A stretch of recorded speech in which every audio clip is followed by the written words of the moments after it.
And welcome into the program. As we start talking season today, SEC Media Days already underway.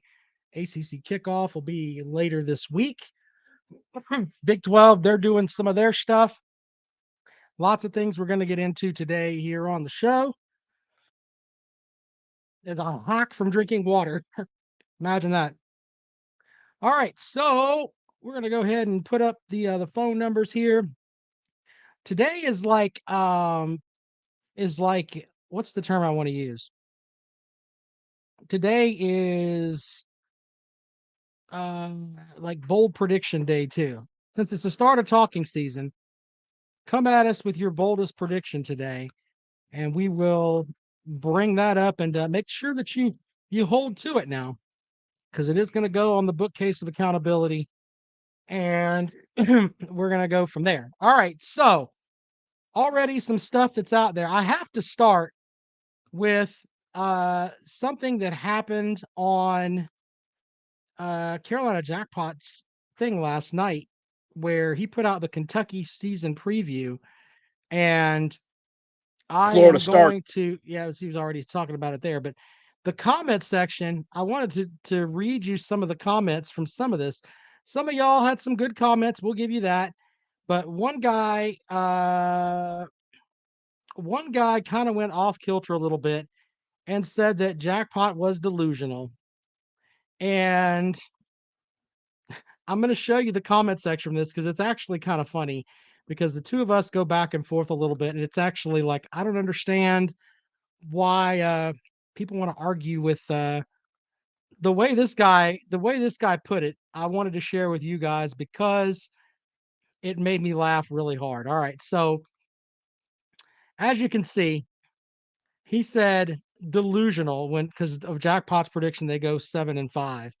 And I said, well, you think they'll go 6-6? And then he tells me, Mr. BBN Cats 71.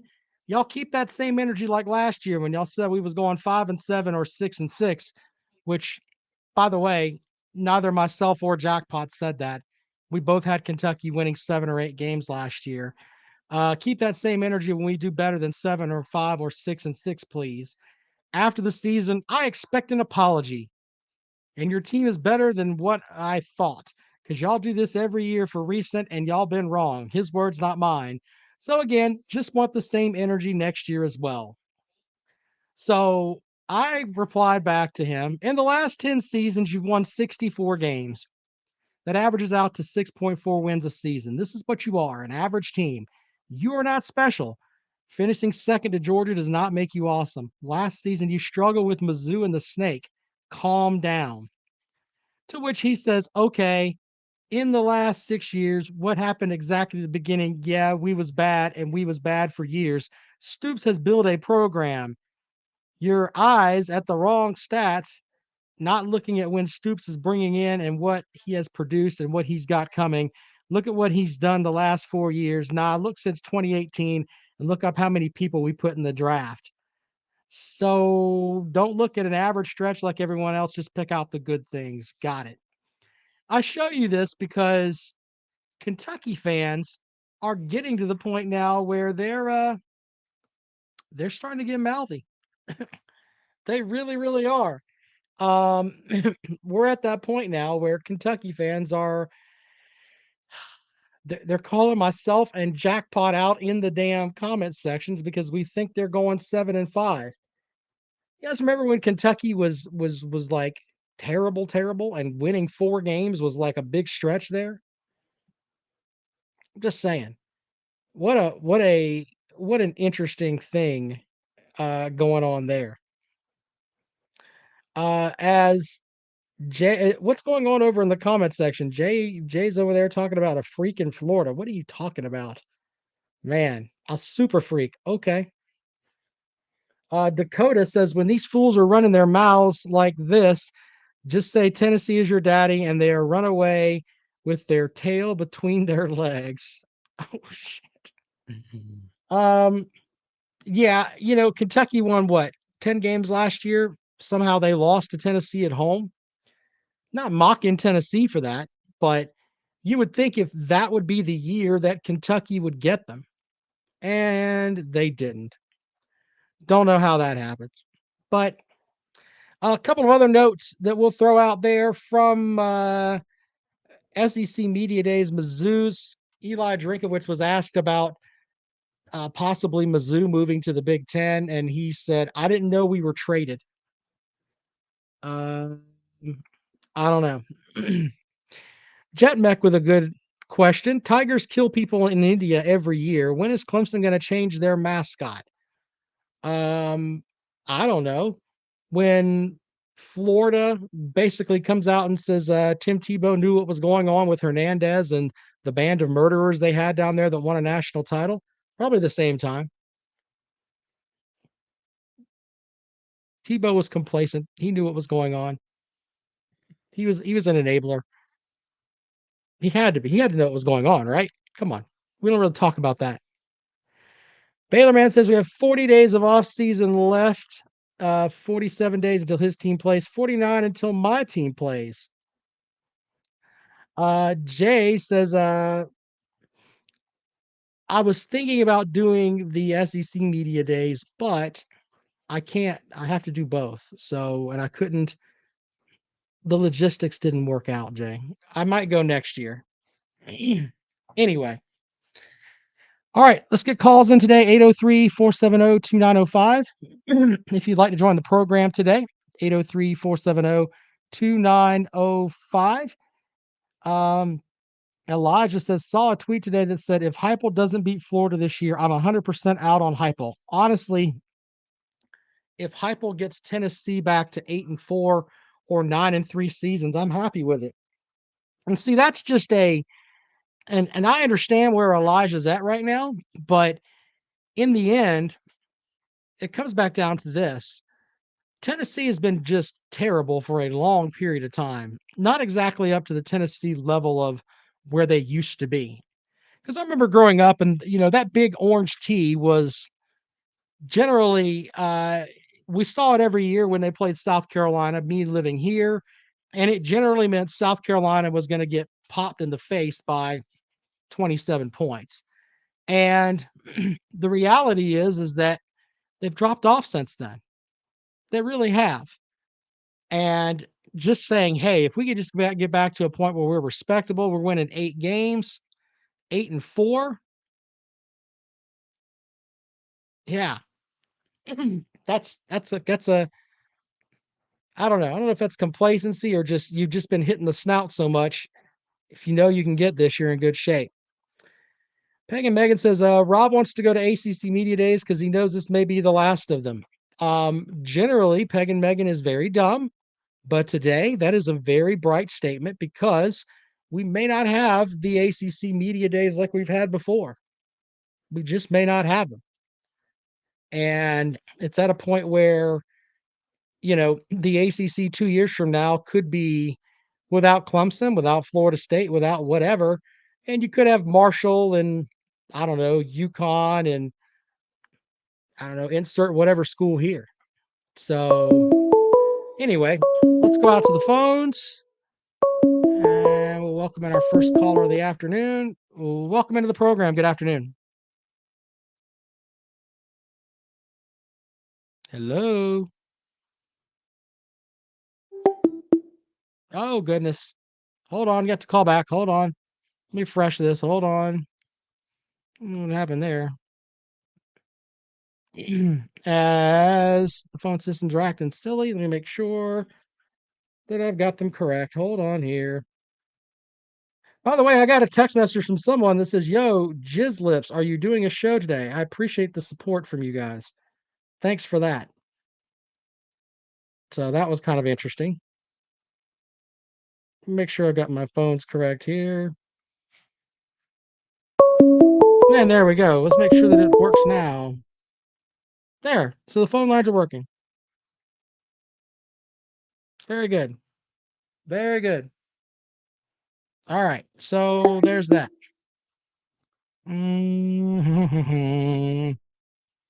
As we have that going for us today. Because the phone lines are acting silly, but I'm getting them moving here.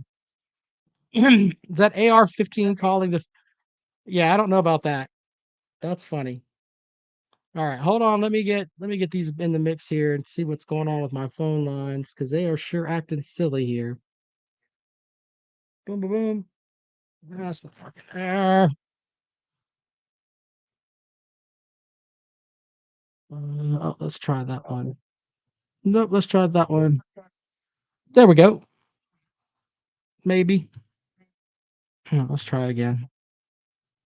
As I'm working on fixing the phones here, but we'll get your calls in just a moment. As I didn't change anything from last night, but apparently things went silly. So we're doing like live. It's almost like live radio, basically.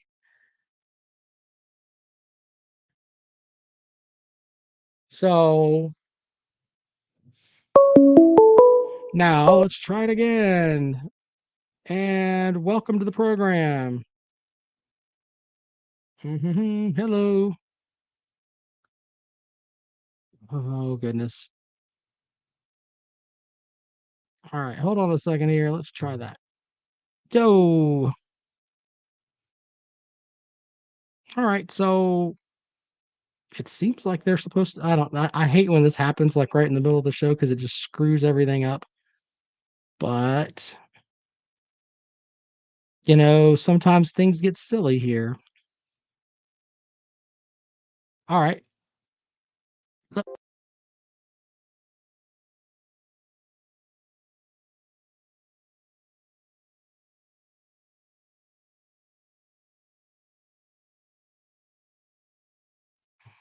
All right, there we go. Did you let Jackpot fool around with the phone lines? No, I did not let Jackpot fool with the phone lines.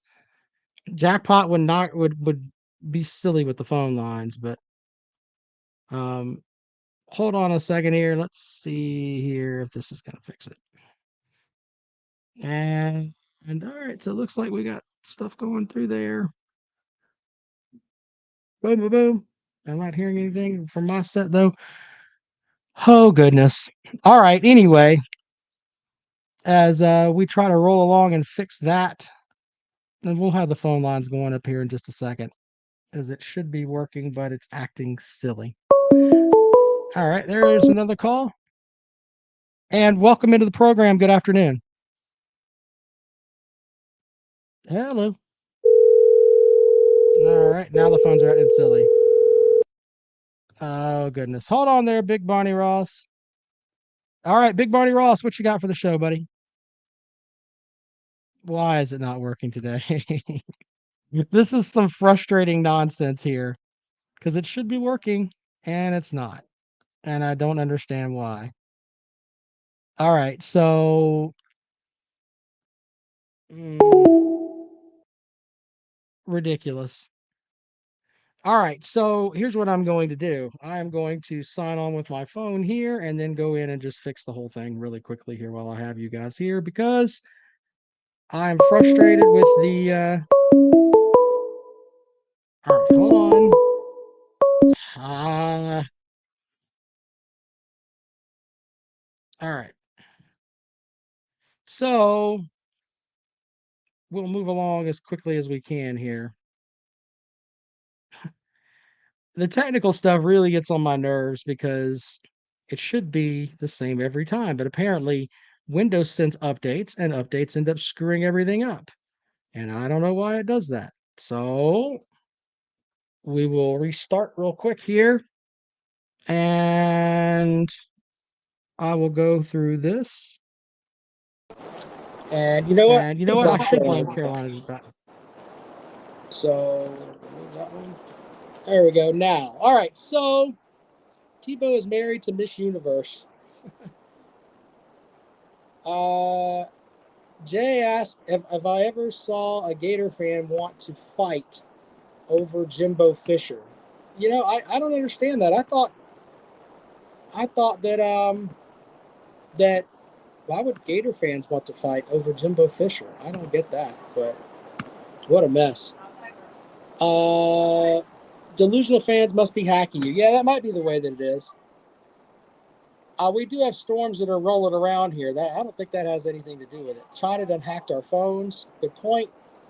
Hello, McFly. Very good. All right. Well, anyway, Uh, GBD is now saying UCF is going into the SEC as ESPN owned by Disney is there. I don't know about that show, Mimo. That's some craziness there. All right. Well, anyway, the Kentucky fans, as I said, they're kind of getting their hopes up a little bit. Is there a fan base you want to see that's like, they're kind of living on, you think they're living on borrowed time, but in the end, maybe not. It's kind of interesting though with Kentucky fans because so they've been bad for a long time, and then when something happens good for them, it's almost like they don't know how to act. We could actually talk about that with ESPN too. ESPN's gotten to a point where they are. I think people are just at a point with ESPN where a lot of the stuff they put out there now, it's not exactly what you want. It used to be you could go there and Sports Center used to be like appointment listening, and it's not. I mean, it's I couldn't tell you other than Matt Berry, who used to work with us here in Columbia. I couldn't tell you who was on Sports Center. Could not tell you. I mean, if you put it out there and told me I could win $10,000 if I could name Sports Center anchors, I probably could not do it. Could not do it. But I think that's something to think about there with ESPN that they're at a point now where their stuff is people are just kind of tired of a lot of the stuff that they're putting out there. And it's not exactly they do a lot of stuff that's not just sports anymore. And it used to be ESPN was the cool network because they were sports, and now they're not. And I also think there's a set of folks that are looking at them from the perspective of um, they put stuff out just for the ratings. So sometimes they cater to certain teams just to get the bigger pop in ratings. A perfect example of that is they always seem to have on, especially on the baseball front, you've got nothing but uh, if they could play um, Yankees Red Sox games all the time, that's what they would do, and they wouldn't even think about it. They really, really wouldn't. So there's that on that front. All right. Anyway, JetMex says Kirk is always crying about something. Yeah, there's that too. All right. I have I have fixed the phones. Imagine that. So there you go. You can call into the program now, 803-470-2905. 803-470-2905 is I'm sure they're working now. Let's see here. The poll question of the week is what's going to happen first? South Carolina beats Texas A&M or Vanderbilt breaks their streak to South Carolina? Wonder which way that's going to go. We shall see on that. All right, let's go out to the phones and welcome into the program. Hey, Good afternoon. it's Big Barney Ross. You got these Kentucky, Tennessee, especially Texas A&M fans so mad they're having to sleep on air hockey tables at night to get some relief. Look here, you got Georgia, and nothing else really matters. Everybody can't go 7-5, but to Yeah. me, Missouri has to produce because their coach has been there long enough. If they don't have a stellar season, he could be on a hot seat. Tennessee, your coach has only been there 1 year. This 9-6, 10-2 talk, fire him. If you don't get that, that's crazy. It took Mark Stoops years to get us to where we're better than Tennessee's program. You'll get there. But as far as Texas A&M, I'll leave you with this. They're on their way up. They're not going anywhere. You can quote Jimbo Fisher on that. Big Barney Ross, I'm out. Thank you for that. By the way, someone messaged me about a Texas A&M fan that called last night and basically hosed down everyone. Texas A&M fan, he is sort of like the Tennessee version. He's like the Texas A&M version of Billy from Tennessee. Really, really old guy that likes to sit there and watch us do videos. It's pretty much the same guy. except he wants to tell you that Jimbo Fisher is awesome. And at least with the Tennessee Billy, he can say we won a national title where you can watch it in color. Not HD, but in color.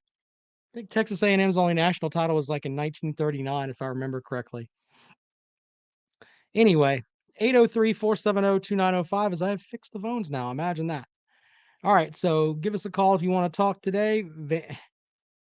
Jay says Vandy put up a statue of Sarah Fuller. I think he's joking, right? I don't know about that. All right, let's go out to the phones and welcome in the caller here. Good afternoon. Welcome to the show. Hey, Rob, it's Elijah. How you doing? Hey, Elijah, what's up? No, I just my point to that comment earlier. It wasn't necessarily complacency. It was just more. That's just the step we need to take. I mean, the past 10, 15 years, Tennessee has been a 6-6 program. We can get to an 8-4, 9-3 stabilized, and consistently recruit in the top 15, top 10. Eventually, you're going to break through at that point. But I just think that people in the Tennessee fan base need to start managing expectations. Am I wrong? No, and maybe it was just the way that it came off. So what you're saying is that this is the next step that you want, and you would be happy if they got there. So if they go 7-5, then under that logic, is it a bad year for Josh Heupel? I think anything under 8-4 this year would be pretty bad. I think that it would be an underperformance. But then again, if you look at the score, say they play Alabama or Georgia really close, right? Right. To me, that would be better. Then I would rather be competitive in those games than win a bunch of bullcrap games by big and then lose to Georgia and Alabama by huge margins. I would like to have, which 7-5 is not. You want them to be competitive, is what you're saying. You don't want them walking out on the field and, all right, we're a 27-point dog to Alabama or whatever the line is. Right. Exactly. You want Alabama to have their starters in there in the third quarter, is basically right. That kind of thing. Yeah, and I get that. Year. And I get that. Had to have this. Yeah. What was the final score on the Alabama game? And I'm not trolling you. I don't remember what they won by. Oh, no. It was Tennessee self-imploded in the fourth quarter. I think it was 54 to something. Right. Couldn't tell you right now off the top of my head. But Alabama won big though. They won big though. Oh yeah. Okay. But it was late into the fourth quarter when they took over and Tennessee fell apart, right? If I were a Tennessee fan, what I would think would be progress is kind of what you're saying, but the game with Pittsburgh, you need to win that game at Pitt. You need to win that game. And if you go to a bowl game, you can't let Purdue run up and down the damn field on you like they did and put up arcade-like numbers. Even if you are putting up arcade-like numbers, you got to stop that. And I think also if I were a Tennessee fan, I would want the defense to be a little bit better against the run. It seemed like Tennessee gave up a lot on the ground last season, but I don't know, man. And there's so many things to watch with them, though. Defense for me, and if you watched the defense early in the year, they were better. You had a good run defense at Tennessee, the first couple games, but I think the lack of depth over, in the SEC schedule, it's going to wear you down. I genuinely believe that they're well coached. I believe they're well disciplined. But you just can't compete when you don't have any depth. I mean, we had a long snapper taking meaningful snaps at linebacker during spring ball the year prior. Is it fair to say? Is it fair to say you still got some of the Jeremy Pruitt stench on the program? Meaning the stuff that happened with him and the fact that, and I'm not trying to get into the McDonald's bag thing again. I'm just saying the stuff that happened there where you ended up with scholarship reductions and that took a toll on, being able to have a viable second string.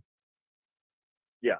No, 100%. And I will say, for me, the Tennessee coaches that have come in have done more with less. I think you can't really argue against that. I mean, Tennessee probably with what they had on roster last year should probably have went 5-7, 4-8. And I don't think anyone would have blinked an eye last year. There were some games on that schedule too that were. I mean, if you look at the Missouri game, Mizzou didn't decide to play defense until week 7 or 8. That's when they figured out the stuff with Steve Wilkes. That game might have been a little bit different in theory. South Carolina was a better team towards the end of the season. I mean, Tennessee caught a lot of teams at the right time. I'm not taking anything away from the wins that they got. I'm just saying that you caught people at the right spot, and it all ended up working out to a point where you ended up going to a bowl game. Because just like you said, you probably had a 4 or 5 win team there. Oh yeah, no, I completely agree with you. I think that I think that I think that Tennessee made some statement wins though against the lower echelon the SEC East last year. You beat the crap out of Vanderbilt, South Carolina, and Missouri. I mean, regardless of the timing, you made some statement wins, and I think that was great for the program. And I think you just have to, you have to build off that. That's what I'm worried about. But at the same time, if we go 8-4, 7-5 this year, but we're competitive in every game we play in, I'm not going to be completely disappointed. Well, that's fair. Just go out there and be competitive. I'm with you on that. All right, man. You got anything else for the program? I sure don't. You have a good one. Thank you for taking my call. All right. Appreciate it, man. There you go. As Elijah joins us here, and he is optimistic, but has an idea of what he wants. That's fair, I guess. All right. Jay says the Tennessee gimmick offense will add one more formation this year. Look, we give them crap about that, but the reality is that it works. Offense works. It certainly does. Anyway, all right. 803-470-2905. As we roll along here, getting ready for SEC Media Days, ACC Kickoff, all of that up this week. So we'll find out some stuff. There's generally something that happens at every one of these. It is kind of over the top. SEC commissioner spoke today and said that kind of kicked the whole idea of expansion. Like, yeah, all right, whatever. We'll go from there. I'm interested to see what the ACC commissioner is going to say on Wednesday. I'm getting my butt up early and making sure that I'm down there in the front row when Dr. Phillips addresses the crowd there, because he's got, I think he's trying to overcome what John Swofford left him. John Swofford, in my opinion, had the mentality of, look, we want Clemson to do great in football. He brought Miami in thinking that would be great. Thought that Miami and Florida State would play each other. But in reality, him and his buddies all up there in the bourbon room up in North Carolina wanted nothing but North Carolina and Duke basketball. They're like the guys at ESPN that'll just show you Yankees and Red Sox highlights forever. If he had it his way and he could get away with it, everything would hinge on what Duke and North Carolina are going to do. The bowel movements of Dean Smith rebrought to you on the ACC network, followed by Coach K's colon scans. He would do that. That's how ingrained they are with Duke and North Carolina basketball. And Dr. Phillips is having to deal with it differently now. So, and he actually said, hey, is it going to football is going to be the number one thing? All right, well, you said that, but then you've watched the SEC get a huge leg up on you by bringing in the two best teams from the Big 12. You watch the Big 10 get two teams from Los Angeles to join their league, even though it geographically doesn't make sense. And what have you done? It's a fair question. And I know that he doesn't have an answer. It's just the way that it is. All right. 803-470-2905, 803-470-2905. Papa B says Notre Dame president tells the ACC commissioner what to do. Yeah. That's something interesting too. At ACC kickoff, Notre Dame is not there. Notre Dame was not there. They're never there for it. So there's that. All right, so we'll be back at it tomorrow here on the show. Anything else that comes our way, we will have in the mix. Appreciate you guys checking us out today, as always. Go back and watch Carolina Jackpot's last video on the Kentucky Wildcats. I mean, really, really good stuff. From an outsider's perspective, you're not gonna get the whole "we are Big Blue Nation." No. It's fair. So it's good stuff. And of course, I will be at ACC kickoff. Thanks to Dennis Wilson from DNC Trucking and Transport for making sure that works out. And I'll have my feet on the ground there. You should be following me on Twitter, by the way, at Rob Sounds Good, because I tweet out all kinds of stuff at ACC kickoff, including I'm doing breakout sessions with each coach. So yeah, that's going to be interesting. You can send your questions through there. I'll be happy to ask them, as long as it's not things like, if it's a viable question, which means no questions for Jay, Alan, or Billy. But if you have a valid question that you want asked, I will be happy to ask that for you. All right. Appreciate you guys as always. We will see you later on.